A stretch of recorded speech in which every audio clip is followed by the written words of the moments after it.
Astrology एक divine दैवी विद्या है। वर्ग कुंडली या डिविजनल चार्ट के सब्जेक्ट को और आगे बढ़ाते हुए आज जो टॉपिक डिस्कस करेंगे वो है नौमांश कुंडली। नौमांश या उसी को डिविजनल चार्ट नंबर 9 कहा जाता है। नौमांश कुंडली या उसी को शॉर्ट में D9 कहते हैं, राइट।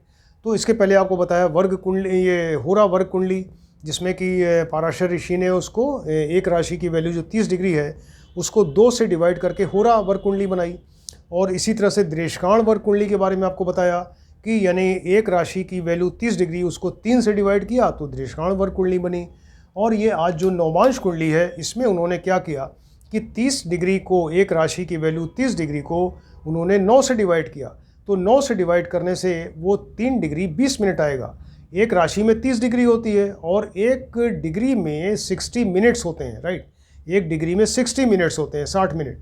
तो उन्होंने एक राशि यानी 30 डिग्री को 9 से डिवाइड किया तो 3 डिग्री 20 मिनट आया। इस तरह से 3 डिग्री 20 मिनट के 9 पार्ट्स बने, 9 वर्ग बने।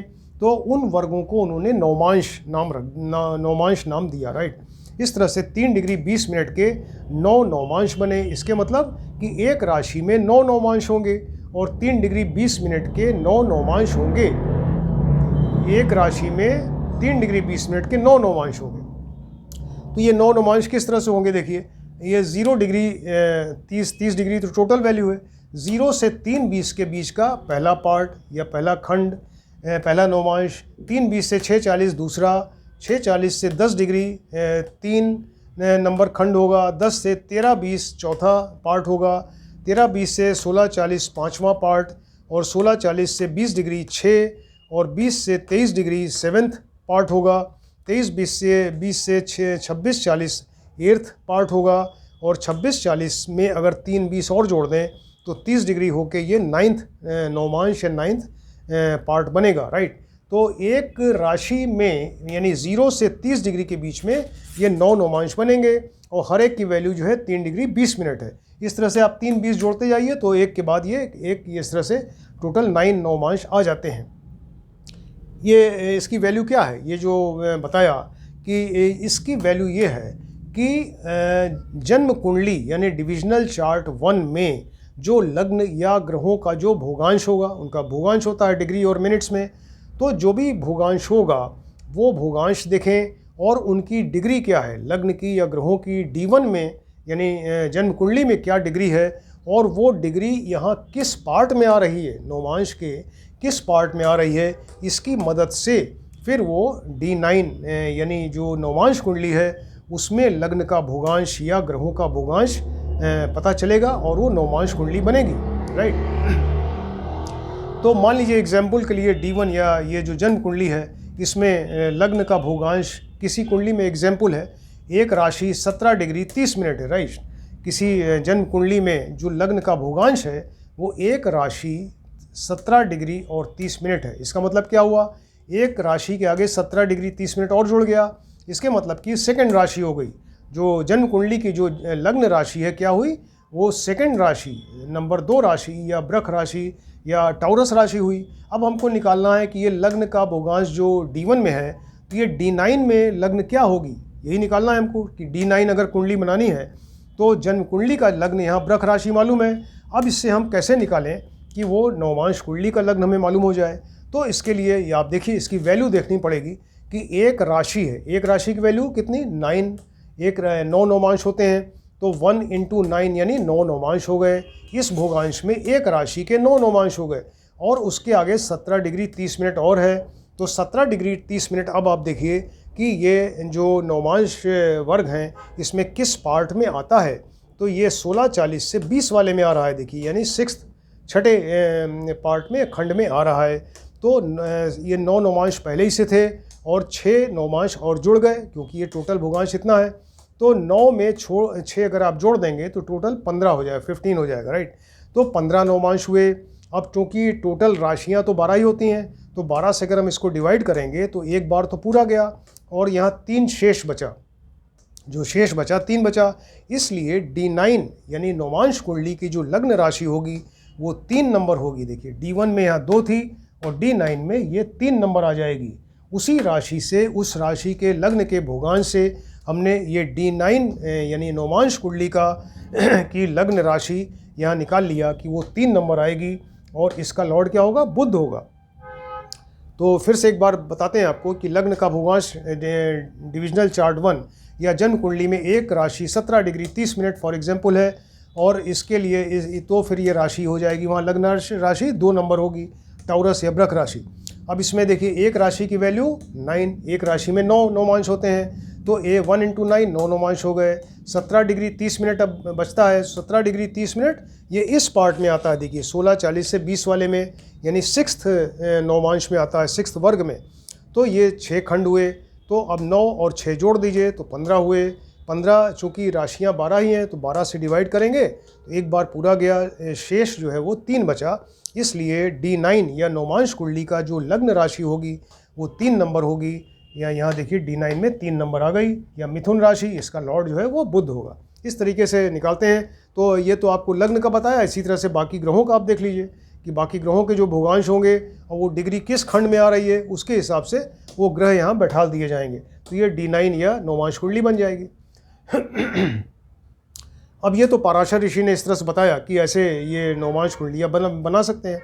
अब इसके क्या यूजेस हैं, इसका फ़ायदा क्या हुआ इस बनाने का, तो फ़ायदा उन्होंने बताया कि अगर मान लीजिए कोई ग्रह जन्म कुंडली में किसी राशि में बैठा है, किसी राशि में है, और वो D9 कुंडली में भी उसी राशि में आ जाए, सेम राशि में अगर बैठ जाता है, तो फिर उसको वर्गोत्तम कहा जाता है। वर्ग में उत्तम, वर्गोत्तम, यानी फिर ऐसा ग्रह फिर बहुत ज़्यादा शुभ फल देने वाला होगा और जातक को बहुत बढ़िया फल मिलेंगे, उसको वर्गोत्तम कहते हैं। इसके अलावा D9 का यूज़ और उन्होंने बताया कि इससे ग्रहों का जो प्लैनेट्स हैं जन्म कुंडली की, उनका बल पता चलता है, उनकी स्ट्रेंथ के बारे में आप जान सकते हैं। तो जो जन्म कुंडली में जो ग्रहों के बल होते हैं, यानी विंशोपक बल जो उनको दिए जाते हैं, तो वो उसके बाद नेक्स्ट नंबर फिर जितनी वर्ग कुंडलियों में है उसमें सबसे ज़्यादा D9 में ही दिया जाता है, राइट। जो जन्म कुंडली का जो ग्रहों का बल है उसके बाद स्ट्रेंथ जो है वो D9 में ग्रहों को दी जाती है, तो इससे ग्रहों का बल पता चलता है, इसकी स्ट्रेंथ कितनी है। इसके अलावा D1 चार्ट से आप क्या देखते हैं, तो D1 से लग्न से आप देखेंगे जातक का क्या रूप रंग है, उसकी अपीयरेंस क्या है, उसकी पर्सनैलिटी कैसी है, इसके बारे में पता चलता है। लेकिन उसी चीज़ को यहाँ D9 अगर नौमांश कुंडली से आप देखेंगे तो नौमांश कुंडली से आपको उस कैंडिडेट का रियल बिहेवियर क्या है, वो अंदर से क्या है, उसका बिहेवियर क्या है, उसका एटीट्यूड कैसा है, उसकी मेंटेलिटी कैसी है, उसकी लाइकिंग्स क्या हैं, वो उसका इंटरेस्ट किस चीज़ में है, और उसका कैरेक्टर कैसा है, बहुत सारी चीज़ें जो उसकी अंदर मन में क्या है, वो चीज़ें आपको ये D9 कुंडली से पता चल सकती हैं, राइट। तो ये भी यूज़ है। इसके अलावा मान लीजिए कि D9 का जो लग्नेश है, D9 का जो लग्नेश होता है यानी नौमांश कुंडली का लग्नेश है, तो वो लग्नेश, नौमान लग्नेश जो है, इससे जातक की बिल्कुल करेक्ट अपीयरेंस, उसका फीचर्स, उसकी पर्सनैलिटी, ये D9 के लग्नेश से आप असेसमेंट कर सकते हैं और उससे जो बिल्कुल सही पिक्चर आएगी फिर, राइट। ये जो D9 कुंडली है, इसमें चंद्रमा जहाँ भी बैठा होगा, कहीं ना कहीं बैठे होंगे D9 कुंडली में, तो चंद्रमा जिस राशि में बैठे हों उस राशि का जो लॉर्ड होगा, तो उस राशि के लॉर्ड से जातक का क्या कॉम्प्लेक्शन होगा, वो गोरा है कि ये सांवले रंग का है, किस तरह का है, उसका कॉम्प्लेक्शन या रंग स्किन का, वो आपको इससे पता चलेगा नौमांश कुंडली से, राइट। बहुत सारी चीज़ें बताई कि मान लीजिए कि जन्म कुंडली में कोई ग्रह उच्च का है, राइट, कोई ग्रह उच्च का है, एग्जल्टेड है, वहाँ बैठा हुआ है, लेकिन D9 में आके नीच का हो गया, तब हम क्या फल बताएंगे, तो वहाँ उच्च का था, यहाँ नीच का हो गया, तो उसके सारे जितने अच्छे फल हैं बहुत कम हो जाएंगे, वो शुभ फल अब नहीं देने लायक रहा, बहुत ही कम शुभ फल मिलेंगे, और इस तरीके से हो गया, राइट। अगर मान लीजिए कि वहाँ उच्च का है, यहाँ भी उच्च का हो गया, दोनों जगह एग्जल्टेड है, तो फिर वो जो वहाँ उच्च का फल दे रहा था, तो उससे भी और ज़्यादा बढ़िया फल या उसको जातक को मिलेगा, और बहुत ही बढ़िया उसको फल मिलेंगे दोनों जगह एग्जल्टेड होने से, राइट। इस तरीके से होता है। मान लीजिए कि D लग्नेश जो है, और उन्होंने बताया कि D9 का लग्नेश यानी नौमांश कुंडली का जो लग्नेश है, अगर वो केंद्र में बैठ जाए, केंद्र का मतलब 1 नंबर, 4 नंबर, 7 नंबर, 10 नंबर में जो लग्नेश हो, वो 1, 4, 7, 10 में बैठ जाए, तो ऐसे जातक का विवाह फिर जल्दी होता है, उसमें डिले नहीं होगा, वो टाइमली उसका विवाह हो जाएगा, ऐसा बताया। लेकिन अगर वो मान लीजिए कि D9 का जो लग्नेश है, नवांश कुंडली का लग्नेश अगर 6, 8, 12 में बैठ जाए, 6 नंबर, 8 नंबर, 12 नंबर में कहीं बैठा हो, पाप ग्रह से युत या दृष्ट हो, तो ऐसे व्यक्ति के विवाह में फिर डिले होता है। वो किसी न किसी वजह से वो उसकी मैरिज में डिले होता जाएगा, राइट। इसको ऐसे देखते हैं, इस तरह से बताया उन्होंने।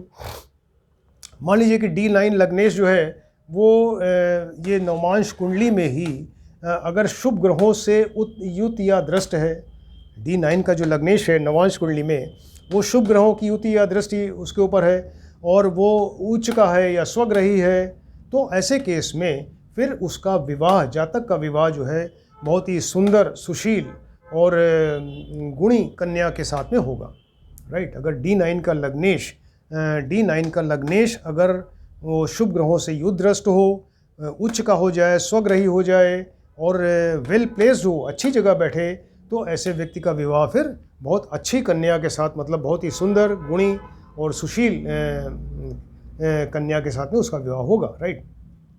मान लीजिए कि ये D9 लग्नेश जो है नवांश कुंडली में, ये इसका लग्नेश जो है वहाँ इस कुंडली में पाप ग्रहों की युति दृष्टि से बच जाए किसी तरह से, वो ऐसी जगह बैठा, एक तो वेल प्लेस्ड होना चाहिए, इसके अलावा उस पर कोई पाप ग्रह की युति दृष्टि नहीं है, सिंपल है, एवरेज है।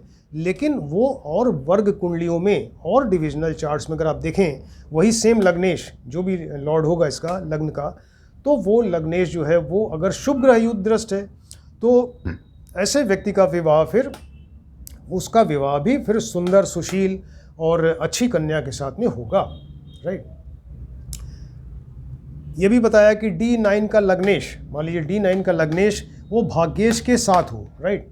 ये नवमांश कुंडली में जो लग्नेश है वो भाग्येश यानी 9th के लॉर्ड के साथ हो और वो 7th या 11th हाउस में बैठ जाए। D9 का लग्नेश 9th के लॉर्ड यानी नवमेश के साथ में मिलकर 7th या 11th स्थान में बैठे और उच्च का होकर या स्वग्रही होकर बैठे, तो ऐसे व्यक्ति को जीवन में स्त्रियों से ज़्यादा लाभ होता है। ये पराशर ऋषि ने बताया, इस तरह से स्त्रियों से लाभ होगा और जहाँ विवाह होगा उसका, मैरिज होगी, तो उसको अपने ससुराल से भी बड़ा लाभ मिलेगा, उसको काफ़ी फ़ायदा होगा ससुराल से, राइट। और चीज़ें बताएं कि मान लीजिए कि ये D1 का लग्नेश जो है, ये D9 का जो लग्नेश है यानी नवमांश कुंडली का लग्नेश अगर पाप ग्रहों से युत दृष्ट हो, पाप ग्रह जो है उसके ऊपर साथ में बैठ जाएं या दृष्टि डाल रहे हो, और इसके अलावा D1 का सप्तमेश जो ये यानी जो लग्न कुंडली है, जन्म लग्न कुंडली है, उसका सप्तमेश अगर मान लीजिए कि वो निर्बल हो, वीक हो, पीड़ित हो पाप ग्रहों से, तो ऐसा व्यक्ति जो है फिर अनमैरिड रह सकता है, राइट। उसकी हो सकता है मैरिज ना हो। D9 का लग्नेश अगर पाप ग्रहों से युत दृष्ट हो और इसके अलावा D1 का लग्नेश, D1 का जो सप्तमेश है वो भी अगर वीक हो के पीड़ित हो यानी कि पाप ग्रहों से युत या दृष्ट हो, तो ऐसे व्यक्ति की हो सकता है मैरिज ना हो, वो अनमैरिड रह जाएगा। इसके अलावा D9 अगर मान लीजिए कि D9 जो नवमांश कुंडली है इसके 7th हाउस में सूर्य के साथ बुध बैठ जाए, D9 नवमांश कुंडली में 7th हाउस में सूर्य प्लस बुध अगर मिलकर बैठ जाते हैं, तो ऐसे व्यक्ति के फिर 2 विवाह होने के चांस होते हैं। उसकी 2 मैरिज हो सकती है, या अगर एक ही मैरिज है तो 2 स्त्रियों के साथ उसका संबंध हो सकता है, ऐसा बताया गया, राइट। मान लीजिए कि अगर D9 कुंडली है, नवमांश कुंडली, यहाँ अगर शुक्र जो है सप्तमेश हो जाए, सप्तमेश का मतलब कि सप्तम हाउस जो है 7th हाउस, इसमें 2 नंबर या 7 नंबर राशि होगी तो इसका लॉर्ड शुक्र होगा।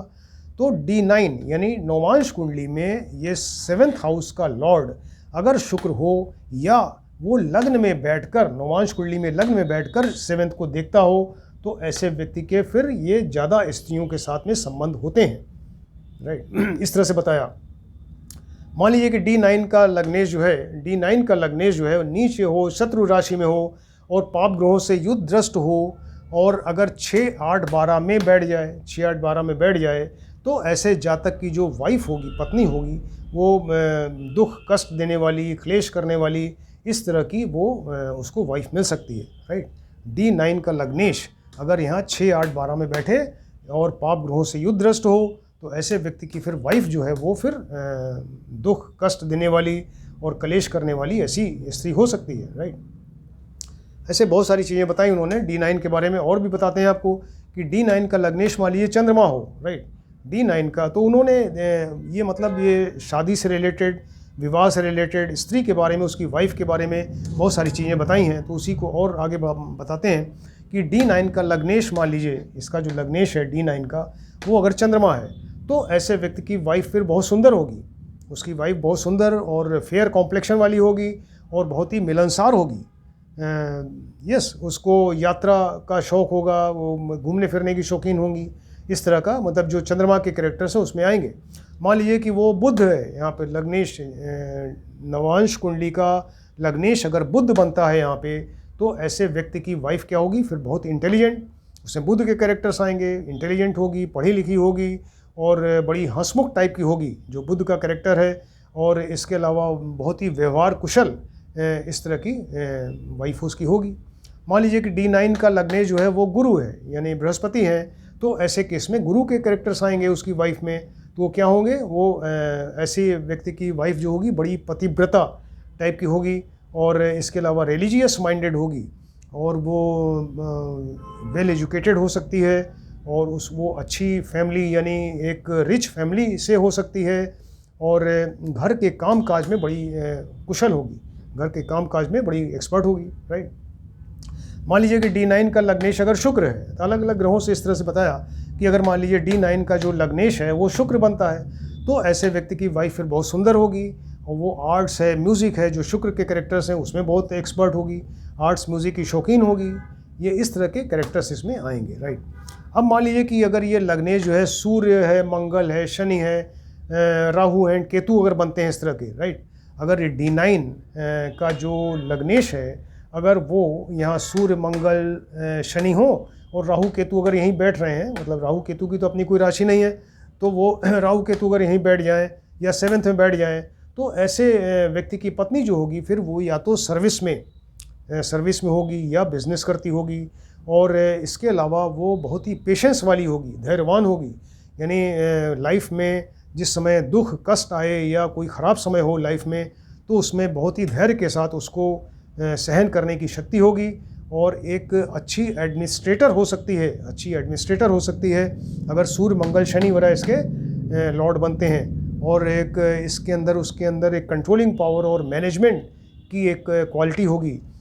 जो तमाम स्त्रियां, लेडीज़ जो हैं वो सर्विस में या बिज़नेस में एक हाई पोस्ट पे रहती हैं, ऑफिसर रैंक की रहती हैं, तो उनमें यही चीज़ देखी जाती है कि उनका जो D9 यानी नौमांश कुंडली का जो लग्नेश होता है वो सूर्य मंगल शनि इस तरह के ग्रह होते हैं, तो वो उनके अंदर एक कंट्रोलिंग पावर और एक एडमिनिस्ट्रेटिव क्वालिटी होती है, मैनेजमेंट की क्वालिटी होती है। तो इस तरह की बहुत सारी चीज़ें बताई। ये नौमांश कुंडली के बारे में हमने आपको बताया कि पराशर ऋषि ने 30 डिग्री एक राशि को 9 से डिवाइड करके ये नौमांश कुंडली बनाई। किस तरह बनती है कुंडली और क्या क्या नौमांश के 9 जो पार्ट्स हैं, खंड हैं, उनके बारे में बताया। ये अगर D9 बनानी है आपको D1 से तो वो कैसे बनाएंगे, ये एक एग्जाम्पल लेके दिखाया और इसके क्या क्या यूजेस हैं ये बताया। तो इसको आप ध्यान से देखें, ये बहुत ही ज़्यादा इंटरेस्टिंग और बहुत इंपॉर्टेंट एक डिविजनल चार्ट माना जाता है नौमांश कुंडली, और इसको हमेशा देखना चाहिए। आप जब भी किसी का प्रेडिक्शन कर रहे हैं तो जन्म कुंडली के साथ साथ नौमांश कुंडली अगर आप नहीं देख रहे हैं तो गलती कर रहे हैं। आपको नौमांश कुंडली अवश्य देखनी चाहिए, राइट। Thank you.